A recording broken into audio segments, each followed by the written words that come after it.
Not everybody gets a medal.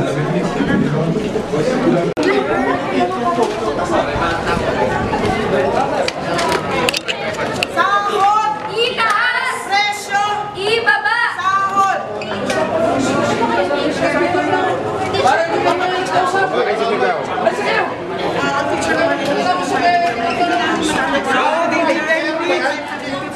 Dito!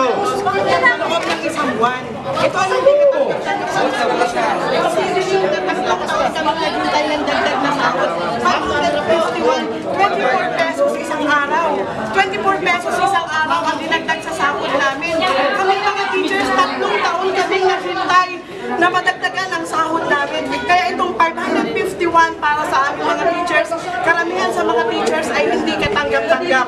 Samantalang yung mga opisyalis namin, ang lalaki ng taas ng sahod. Kaming mga teachers, ang dami-dami namin trabaho, dagdag na trabaho, walang dagdag na sweldo. Kaya ito ay hindi katanggap-tanggap na sa amin. 551, hindi, mas mababa pa nga ito doon sa limos na hinihintay naming mga teachers. Napakalupit ng estadong ito na may matuwid na daan daw. Matuwid na daan ba na hindi niya kinakalinga yung mga teachers at mga government workers na dapat ay unahin niya dahil mayorya ng mga gagawa sa gobyerno ay nandito sa ganitong bracket.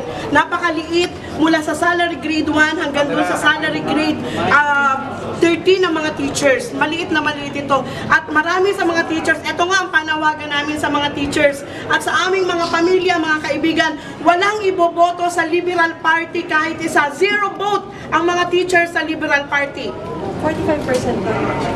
May bonus na 13 Deceiving itong itong sinasabi ni DBM Secretary Abad na to. Hindi 45% dahil wala pang 12% ang dagdag na sahod sa mga teachers. Isipin nyo, 2,000 mahigit lang sa loob ng 4 na taon.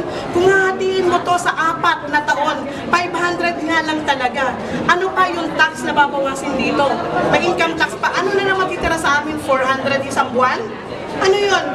Tapos marami pang mga deductions ng GSIS. Halos wala na talagang deduction to. Considering 4 years pa ito, ano na lang ang value ng 551 after 4 years? Kayo yung tatanungin namin mga media. Katanggap-tanggap pa ito na sinasabi yung mga bayani ang mga teachers? Hindi kami kinakalinga ng gobyernong Aquino na to.